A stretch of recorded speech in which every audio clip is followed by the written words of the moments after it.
Hi, welcome back to easy English में आप सभी का स्वागत है। मैं संजय नेगी आपके सामने एक नया टॉपिक लेके आया हूँ। लास्ट वीडियो में हमने किया था प्रोनाउन के डेफिनेशन और उसके टाइप्स को पढ़े थे। आपको मैंने बता दिया था कि प्रोनाउन क्या होता है। जो नाउन को रिप्लेस करता है वही हमारा प्रोनाउन होता है, यानी कि replace of noun is called pronoun, या फिर आप बोल सकते हैं take place of noun is called pronoun. यानी कि प्रोनाउन को करना इसलिए ज़रूरी है क्योंकि जब भी हम कोई पैराग्राफ लिखते हैं तो वहाँ पर हम बार बार राम राम राम नहीं लिखेंगे, यानी कि बार बार नाउन को रिपीट नहीं करेंगे। हमें वहाँ पे क्या करना पड़ेगा, नाउन के रिपीटेशन को रोकने के लिए हमें प्रोनाउन करना बहुत ज़्यादा अनिवार्य है, बहुत ज़्यादा इंपॉर्टेंट है। तो हमें प्रोनाउन को समझना बहुत ज़रूरी है। तो मैंने आपको डिफाइन कर दिया था कि प्रोनाउन का इंट्रोडक्शन आपको दे दिया था और इसके टाइप्स भी मैंने आपको बता दिया था। तो आज इस वीडियो में मैं आज डिफाइन करने वाला हूँ कि जो फर्स्ट जो टाइप है वो पर्सनल प्रोनाउन है, तो उसको हम कैसे डिफाइन करेंगे और उसमें क्या क्या पढ़ेंगे वो सब आप इस वीडियो में देखेंगे। और कॉपी पेन लेके रहिएगा क्योंकि ये वीडियो बहुत इंपॉर्टेंट है, क्योंकि एसएससी के और बैंकिंग सीजीएल की जब तैयारी कर रहे हैं आप, तो इसमें सारे के सारे क्वेश्चंस कहाँ से आते हैं, पार्ट ऑफ स्पीच में से आते हैं। Noun, pronoun, article, adverb, adjective, interjection, conjunction, preposition, सब इसी में से आता है। तो उस वीडियो को ध्यान से देखना है, टॉपिक बहुत ज़्यादा इंपॉर्टेंट है और ये बहुत काम आने वाली चीज़ है। ठीक है, तो हम डिस्कस करते हैं आज का जो टॉपिक है। फर्स्ट जो टाइप है प्रोनाउन का वो है पर्सनल प्रोनाउन। पर्सनल प्रोनाउन क्या होता है? पर्सनल प्रोनाउन में हम डिस्कस करेंगे सब्जेक्ट और ऑब्जेक्ट के बारे में। क्योंकि सब्जेक्ट ऑब्जेक्ट क्यों करते हैं, जब भी आप टेंस बनाते हैं या फिर कोई आप सेंटेंस बोलते हैं या फिर आप इंग्लिश में स्पीक करते हैं तो विदाउट सब्जेक्ट और ऑब्जेक्ट हम कभी बात नहीं कर पाते हैं। अगर आपको मैंने बोला कि सेंटेंस बनाओ, देखिए अगर मैंने आपको कहा सेंटेंस बनाओ तो आप बनाएंगे, कोई भी बना देंगे। जैसे लिखा Ram is going to home. अगर मान लो मैंने यहाँ पे सब्जेक्ट को हटा दिया राम को, तो यहाँ पे किसके बारे में जिक्र हो रहा है, उसकी बात नहीं हो रहा है। क्या आपने कभी ऐसा सेंटेंस बोला इज गोइंग टू होम, घर जा रहा है, पर यहाँ पे ऐसा सेंटेंस बनाएंगे तो गलत हो जाएगा। हमें बताना पड़ेगा कि घर कौन जा रहा है, हमें सब्जेक्ट को डिस्क्राइब करना पड़ेगा, तभी हमें ये करना बहुत ज़रूरी है। अब आप बोलिए, कई लोग कहते हैं कि नाउन प्रोनाउन छोड़ो, रहने दो सर, हमें सीधा टेंस कराओ और हमें सिर्फ इंग्लिश बोलना सिखाओ। बोलना तो हम सिखा देंगे बट आपको रटना पड़ेगा। वो आपने इस तरह से अपने आप को तैयारी करना है कि आप अपना जो राइटिंग स्किल खुद ही कर पाए, अपना जो इंट्रोड्यूस खुद ही दे पाए, आप अपना इंग्लिश खुद ही बना पाए।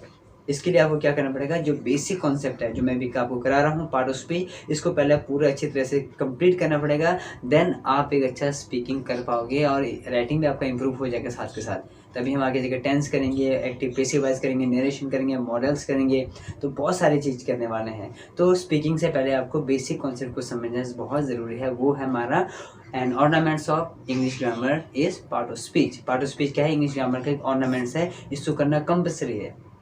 ये समझ लो कि इसके बिना आपका इंग्लिश कभी भी इम्प्रूव नहीं हो सकता। ठीक है, तो यहाँ पे हम बात करेंगे कि यहाँ पे राम सब्जेक्ट क्यों है, कैसा है। ठीक है, अब यानी कि राम सब्जेक्ट हम लिख देते हैं टेंस में, हम लिखते हैं subject plus verb plus object लिखते हैं। तो हमें यहाँ से ये सब्जेक्ट ऑब्जेक्ट आया कहाँ से, सब्जेक्ट और ऑब्जेक्ट जो आया है वो पर्सनल प्रोनाउन में से आया है। आपने कभी सोचा है कि सब्जेक्ट ऑब्जेक्ट कहाँ से आया है? ये आता है कहाँ से, प्रोनाउन से आता है। प्रोनाउन का पहला जो टाइप्स है पर्सनल प्रोनाउन, उसमें से आता है, क्योंकि इसके दो टाइप्स होते हैं। इसमें हम पढ़ेंगे number 1 subject and number 2 object. Clear हो गया? सब्जेक्ट मैंने आपको इंट्रोड्यूस पहले भी करा दिया था, does action of the verb. जो एक्शन करने वाला हो, जिसके बारे में हम बात करते हैं, वो हमारा सब्जेक्ट होता है। अब देखिए यहाँ पे अगर मैं इसको हटा दूँ तो किसके बारे में बात हो रहा है, किसी के बारे में बात नहीं हो रहा है। अगर मैं इसको दिखाऊं तो यहाँ पे बात हो रहा है राम के बारे में बात हो रहा है, तो राम हमारे लिए क्या होगा, सब्जेक्ट होगा।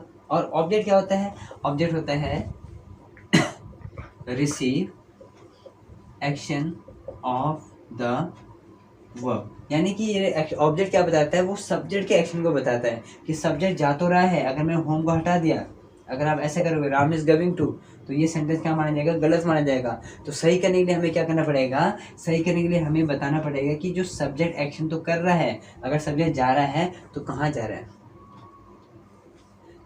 पर ये कि कंपल्सरी नहीं है कि यहाँ पे ऑब्जेक्ट आएगा ही आएगा। कई लोग बोलते हैं राम इज गोइंग, सही है सेंटेंस, बट कई बार हमें बताना पड़ता है कि राम जा तो रहा है पर कहाँ जा रहा है। वो कौन बताएगा, वो ऑब्जेक्ट बताएगा। जो सब्जेक्ट के बारे में, जो सब्जेक्ट के एक्शन को कौन बताता है, ऑब्जेक्ट बताता है। क्योंकि यहाँ पे क्या है, राम जो है घर जा रहा है। अगर आप लिखते हैं राम इज गोइंग, ये भी ठीक है, बट हमें ऑब्जेक्ट का भी होना ज़रूरी है। ये कंपल्सरी नहीं कि आपका ऑब्जेक्ट होना ही चाहिए, कई जगह ऑब्जेक्ट नहीं भी होता है, बट सब्जेक्ट का होना बहुत ज़्यादा ज़रूरी है। सब्जेक्ट के बिना हम सेंटेंस नहीं बना पाएंगे। इज गोइंग टू होम गलत हो जाएगा। ठीक है। अगर ऑब्जेक्ट नहीं होगा तो कोई बात नहीं है, बट सब्जेक्ट का होना ज़रूरी है। तो यहाँ पे हमारे पास क्या है, receive action of the verb, यानी कि ये एक्शन को रिसीव कर रहा है, कि यानी कि राम जा तो रहा है मगर कहाँ जा रहा है, घर जा रहा है, that's why it is called object. Clear हो गया। तो सब्जेक्ट और ऑब्जेक्ट हम कहाँ पढ़ते हैं, वो हम पढ़ते हैं पर्सनल प्रोनाउन के अंदर पढ़ते हैं। ठीक है जी। अब आपने सुना होगा कि फर्स्ट पर्सन के साथ एस और ईएस नहीं लगता है, फर्स्ट सेकंड के साथ कुछ नहीं लगता है, थर्ड पर्सन के साथ एस और ईएस लगता है। तो ये first person, second person, third person है क्या चीज़ है, आपने सुना है? यानी फर्स्ट पर्सन सुना है ना, आई को हम फर्स्ट पर्सन बोलते हैं, यू को सेकंड, ही शीट को थर्ड पर्सन बोलते हैं। तो ये कहाँ से आया है, कब आया? तो इस वीडियो को जानने के लिए, इस टॉपिक को जानने के लिए आप नेक्स्ट वीडियो का इंतजार कीजिए, क्योंकि नेक्स्ट वीडियो में यही टॉपिक लेके आने वाला हूँ। क्योंकि वो जो नेक्स्ट वीडियो जो टॉपिक है फर्स्ट पर्सन सेकंड पर्सन, वो किसका है, पर्सनल प्रोनाउन का ही टाइप्स है। तो आप अभी इस वीडियो को ध्यान से देखिए, इसको 10 बार समझिए, क्योंकि ये इंपॉर्टेंट टॉपिक है। आप बहुत सारे सेंटेंस बनाकर प्रैक्टिस कर सकते हैं। जैसे मैंने लिखा देखो, द वेजिटेबल इज सोल्ड, सब्जियां बेची जाती है। तो इसमें हमारे पास क्या होगा, ये हमारा सब्जेक्ट होगा, बट इसमें ऑब्जेक्ट नहीं है, यहाँ सीधा वर्ब आ गया। तो ज़रूरी नहीं कि ऑब्जेक्ट होना कंपल्सरी है, ऑब्जेक्ट नहीं भी होगा तब भी हमारा सेंटेंस सही है, बट ऑब्जेक्ट होगा तो हमें क्या करना पड़ेगा, वो ऑब्जेक्ट को बताएगा कि कौन क्या बताएगा, वो सब्जेक्ट के बारे में बताएगा कि सब्जी बेची तो जाती है, पर कहाँ बेची जा रही है, सब्जी कहाँ बेची जाती है, मार्केट में बेची जाती है। तो यहाँ पे लिखेंगे the vegetable is sold in the market, सब्जी मार्केट में बेची जाती है। ठीक है ना। तो ऑब्जेक्ट का होना इतना ज़रूरी नहीं है, नहीं भी होगा तो भी हमारा सेंटेंस सही है, बट कंडीशन सही होनी चाहिए। Subject plus is am are plus helping verb main verb जो भी आप यूज़ करते हैं, सब्जेक्ट प्लस यही स्ट्रक्चर भी हो सकता है। हम देखिए, इसको मैं पहले इरेज करता हूँ, मैं इसको इरेज कर देता हूँ। तो हमारा स्ट्रक्चर क्या बनेगा, subject plus helping verb plus main verb plus other word बोल सकते हैं, subject plus main verb plus other word भी हो सकता है। ज़रूरी नहीं कि यहाँ पे हेल्पिंग वर्ब आएगा ही आएगा, कहीं जगह में हेल्पिंग वर्ब नहीं आता है, कहीं जगह में हमारे पास मेन वर्ब आता है, पर मेन वर्ब का होना बहुत ज़्यादा ज़रूरी है। मेन वर्ब के बिना भी सेंटेंस नहीं बनेगा। अब ये सब आपको अभी देख के ऐसा लग रहा है कि यार क्या हो रहा है, कुछ समझ नहीं आ रहा है, ये आपको धीरे धीरे समझ आएगा। कब समझ आएगा, अभी मैंने आपको सब्जेक्ट और ऑब्जेक्ट के बारे में बता दिया, फिर आपको हेल्पिंग वर्ब के बारे में समझाना पड़ेगा। इसके बीच में जब हमारे पास आएगा कोई प्रेपोजिशन आएगा तो उसके बारे में आपको बताना पड़ेगा। तो ये सारे के सारे टाइप्स है तो है ना, किसमें है, पार्ट ऑफ स्पीच में है। तो आप कैसे कह सकते हैं कि पार्ट ऑफ स्पीच छोड़ दो और टेंस करा दो हमें, इम्पॉसिबल। इसके बिना आप टेंस समझ ही नहीं पाओगे, 10 साल 20 साल हो जाएंगे। कई लोग तो कहते हैं सर हमें आज तक टेंस समझ नहीं आया। रीज़न क्या है, reason part of speech clear नहीं है, बेसिक कॉन्सेप्ट क्लियर नहीं है, तो वो कैसे इंग्लिश समझ पाएगा। ठीक है।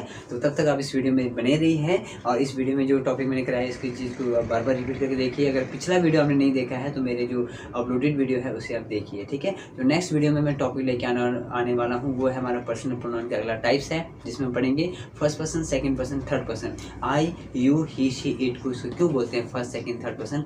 तो बहुत ही इंटरेस्टिंग टॉपिक है। तब तक के लिए जय हिंद, जय भारत।